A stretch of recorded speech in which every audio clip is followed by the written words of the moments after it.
السلام علیکم ورحمۃ اللہ وبرکاتہ.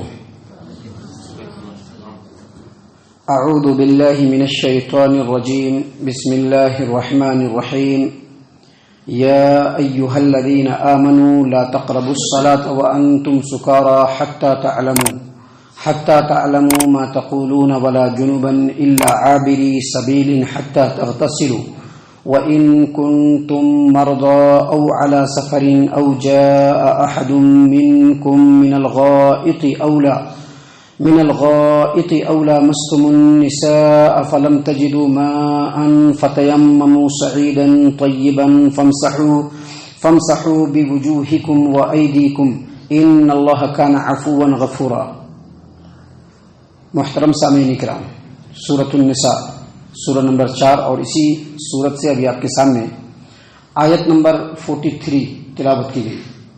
سامعین کرام، آیت نمبر 43 کے پہلے حصے میں اللہ تبارک و تعالیٰ نے ایمان والوں کو دو باتوں سے منع کیا ہے. پہلی بات یہ کہ نشے کی حالت میں نماز کے قریب نہیں جانا ہے، اور دوسری بات یہ کہ ناپاکی کی حالت میں ہو تو اگر مسجد سے گزرنا ہے اور اس کے علاوہ کوئی دوسرا وکلپ نہیں ہے، کوئی دوسرا آپشن نہیں ہے اور مسجد سے ہی گزرنا ہے تو مسجد میں بیٹھنا نہیں ہے بلکہ سیدھے گزر جانا ہے. ان دو باتوں سے منع کیا اللہ تبارک و تعالیٰ نے.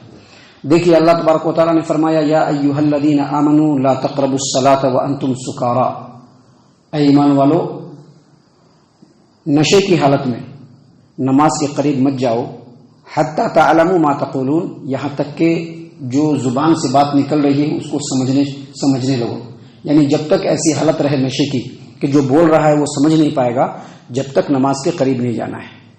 یہاں پر کنفیوژن میں مبتلا مت ہوئیے گا. سب سے پہلی بات دین اسلام کے اندر نشہ کمپلیٹلی حرام ہے، اس کا کوئی وکلپ نہیں ہے.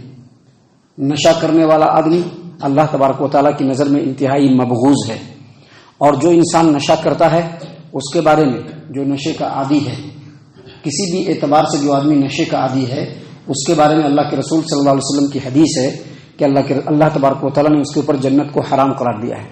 تو نشہ اور خاص طور سے جو شراب ہے یہ دین اسلام کے اندر مکمل حرام ہے. لیکن یہ جو نشہ ہے، جو شراب ہے، وہ ایک ہی بار میں حرام نہیں ہوا ہے بلکہ چرن بدھ طریقے سے، مطلب مرحلہ وار. ایک مرحلہ، دو مرحلہ، تین مرحلہ. 3 مرحلے میں شراب کو اللہ تبارک و تعالیٰ نے حرام قرار دیا ہے. جیسا کہ مسند احمد کی حدیث ہے، عمر بن خطاب رضی اللہ عنہ نے شراب کو دیکھا، شراب کے برے نتائج کو دیکھا، اور شراب کے برے نتائج تو معلوم ہے، انتہائی قبیح ترین چیز ہے. شراب کو ام الخبائث کہا گیا ہے. تو عمر بن خطاب رضی اللہ عنہ نے شراب کے برے نتائج کو دیکھا تو اللہ تبارک و تعالیٰ سے دعا کیا کہ اللہ تبارک و تعالیٰ شراب کے بارے میں کوئی حکم نازل فرما. کیونکہ عرب کے لوگ شراب بہت پیتے تھے، ہر چیز میں شراب، ہر کھانے کے ساتھ شراب. جیسے سعودی میں لوگ رہتے ہیں نا، سعودی میں رہ کر کے کھانا کھاتے تو اس کے ساتھ اسپرائٹ ہونا، ان کو ماؤنٹین ڈیو ہونا، ٹھنڈا ہونا، ویسے ہی وہ لوگ ہر کھانے کے ساتھ شراب پیتے تھے وہ لوگ. تو عمر بن خطاب رضی اللہ عنہ نے جب دیکھا کہ شراب کی برائی کو اور اس کے برے نتائج کو، تو اللہ تبارک و تعالیٰ سے دعا کی کہ اللہ تبارک و تعالیٰ شراب کے بارے میں کوئی کافی اور شافی حکم نازل فرما دے. اللہ تبارک و تعالیٰ نے قرآن کریم کے اندر سب سے پہلے شراب کی برائی کو بیان کرتے ہوئے سورۃ البقرہ آیت نمبر 219 نازل فرمائی. یسألونک عن الخمر والمیسر قل فیہما اسم کبیر ومنافع للناس واسمہما اکبر من نفعہما.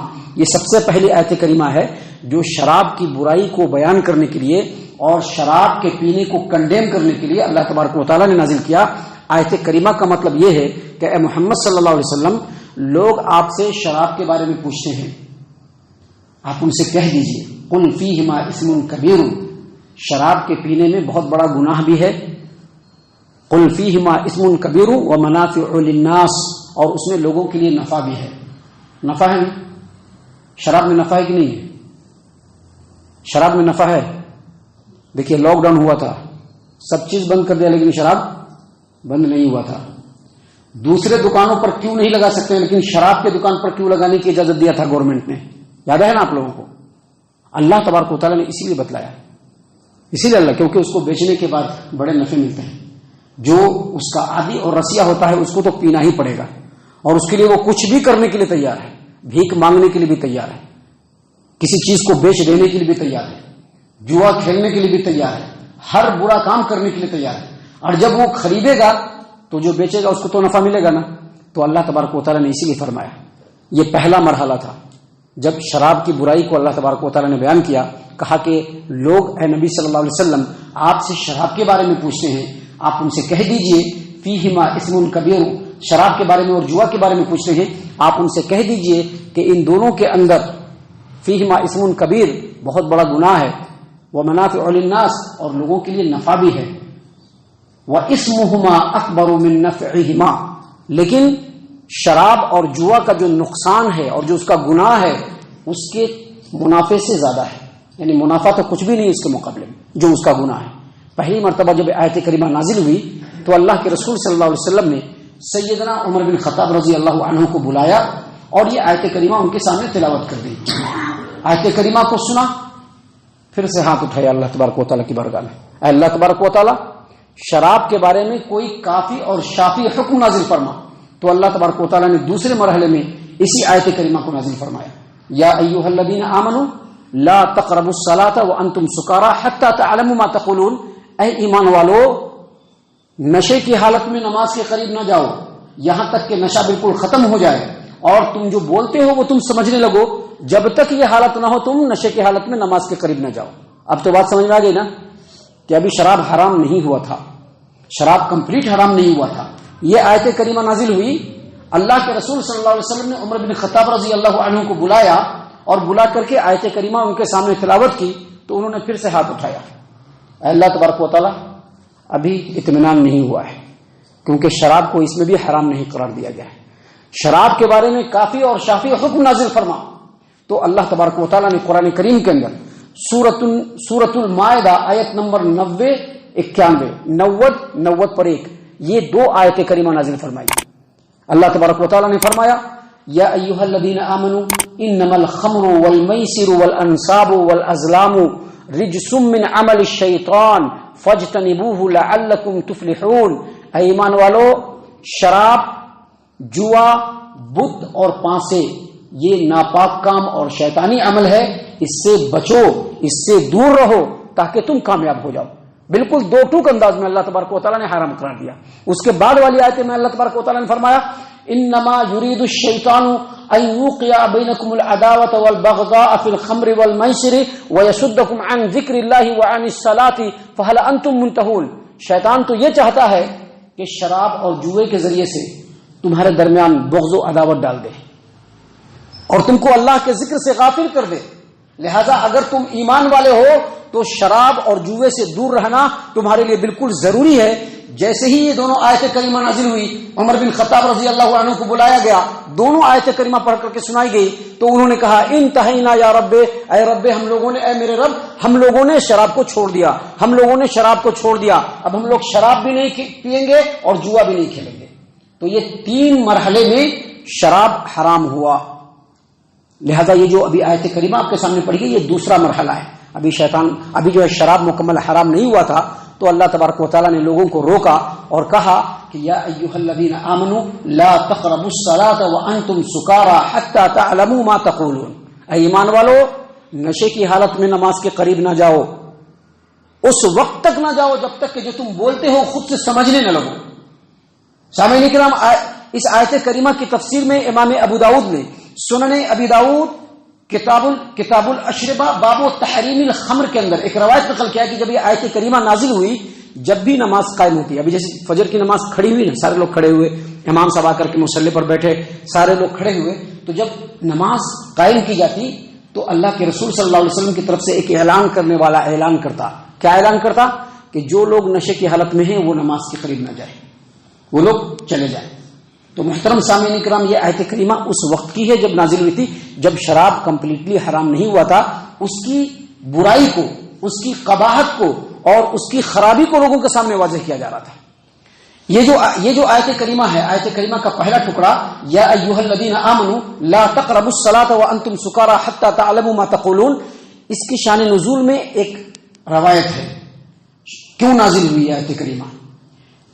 امام ابن ابی حاتم نے تفسیر ابن ابی حاتم کے اندر روایت نقل کیا ہے علی ابن ابی طالب رضی اللہ عنہ کی کہ ایک مرتبہ عبد الرحمن ابن عوف رضی اللہ عنہ نے مدینے کے لوگوں کو دعوت دیا، بہت سارے انصار کو اور بہت سارے مہاجرین کو دعوت دیا. سب لوگ آئے، کھانے کی دعوت تھی، کھانا کھایا اور کھانے کے بعد شراب پیا. جیسا کہ میں نے بتلایا تھا کہ وہ لوگ کھانے کے ساتھ بھی شراب رکھتے تھے، ہر کھانے کے ساتھ شراب رکھتے تھے. تو کھانا کھلایا گیا، شراب پلایا گیا، شراب پی کر کے سارے لوگ دھوت ہو گئے. شراب نے اپنا اثر دکھلایا، پورا ذہن معاف ہو گیا. اسی وقت نماز کا وقت ہو گیا. تو عبد الرحمن ابن عوف رضی اللہ عنہ نے ایک آدمی کو نماز پڑھنے کے لیے کہا. روایتوں سے پتہ چلتا ہے کہ علی ابن ابی طالب رضی اللہ عنہ کو نماز پڑھانے کے لیے کہا. وہ آگے بڑھے، پہلے سورہ فاتحہ تو پڑھ لیا. جب ثانی سورہ پڑھنے کا وقت آیا قل یا ایھا الکافرون، تو انہوں نے کیسے پڑھا دیکھیے. انہوں نے کہا قل یا ایھا الکافرون اعبد ما تعبدون ونحن نعبد ما تعبدون. دیکھیے آیت کریمہ کچھ اور ہے، کیا ہے؟ قل یا ایھا الکافرون لا اعبد ما تعبدون ولا انتم عابدون ما اعبد. لیکن انہوں نے کیسے پڑھا؟ قل یا ایھا الکافرون اعبد ما تعبدون ونحن نعبد ما تعبدون. جب اس طرح سے پڑھا تو اللہ تبارک و تعالی نے فوراً آیت کریمہ نازل فرمائی یا ایھا الذین آمنوا لا تقربوا الصلاة وانتم سکارى حتى تعلموا ما تقولون. اے ایمان والو، نشے کی حالت میں نماز کے قریب مت جاؤ اس وقت تک کہ جب تک کہ تمہارا نشہ ختم نہ ہو جائے اور جو تم منہ سے بولتے ہو تم کو سمجھ میں آنے لگے.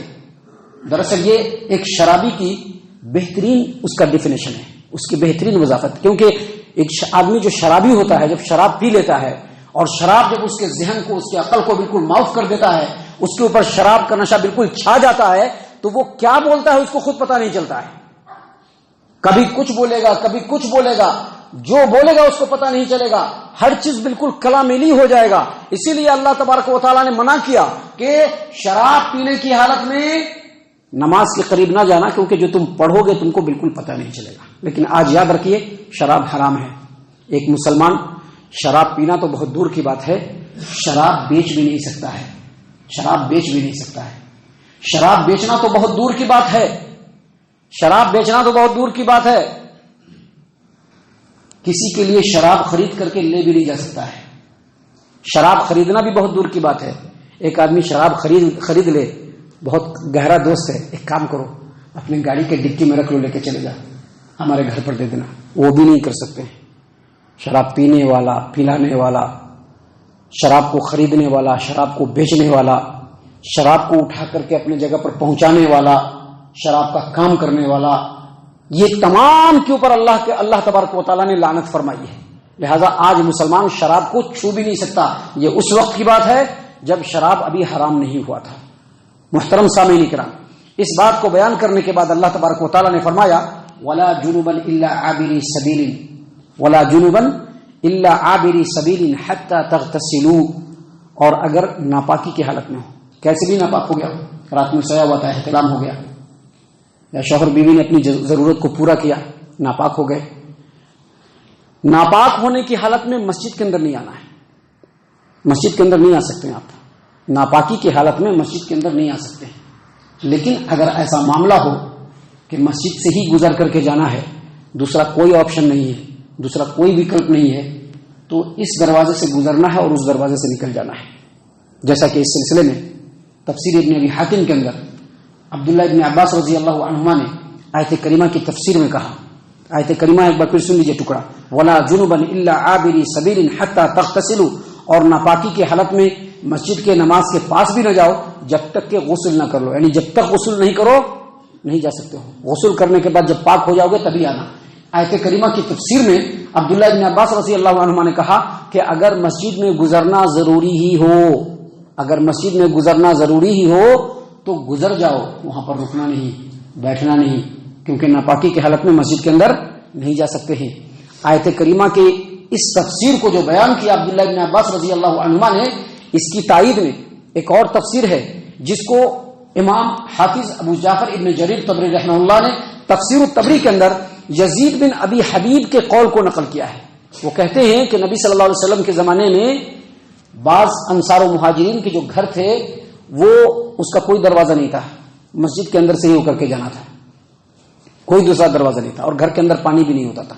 تو کبھی وہ لوگ ناپاک ہو جاتے تھے تو مسجد کے اندر سے گزرنا پڑتا تھا، تو ان لوگوں کے دل میں ذرا پریشانی معلوم ہوئی، تو اللہ تبارک و تعالیٰ نے یہ آیت کریمہ نازل فرمائی، ولا جنبا، اور ناپاکی کی حالت میں بھی مسجد میں نہ جاؤ، الا عابری سبیل، الا عابری سبیل کا مطلب ہے کہ اگر گزرنا ضروری ہے تو گزر جاؤ، لیکن وہاں پر رکو نہیں، حتی تغتسلوا، ہاں جب بالکل غسل کر لو، پاک صاف ہو جاؤ تو مسجد میں جا سکتے ہیں۔ سامعین کرام، آیت کریمہ کے بارے میں ابھی میں نے اتنی ہی بات آپ کے سامنے بیان کی ہے، ابھی اس آیت کریمہ کے بارے میں اور بھی بہت ساری باتیں ہیں جو انشاءاللہ کل ہم آپ کے سامنے بیان کریں گے۔ ابھی ہم اللہ تبارک و تعالیٰ سے دعا کرتے ہیں کہ اللہ تبارک و تعالیٰ ان تمام باتوں کے اوپر ہم تمام کو خوب غور و فکر اور تدبر کرنے کی توفیق عنایت فرمائے، آمین۔ اللہ تبارک و تعالیٰ ہم تمام کو صحیح معنوں میں پکا سچا مومن مسلمان بنائے، اللہ اور اس کے رسول صلی اللہ علیہ وسلم کی اطاعت و فرما برداری کرنے والا بنائے، صحابہ کرام رضی اللہ عنہم کے طریقے پر چلنے والا بنائے، جنت الفردوس میں جگہ عطا فرمائے۔ اے اللہ ہم تمام کو جہنم سے پناہ دے، اے رب العالمین ہم تمام کو جہنم سے پناہ دے، اے مالک الملک ہم تمام کو جہنم سے پناہ دے، آمین یا رب العالمین۔ وما علینا الا البلاغ المبین۔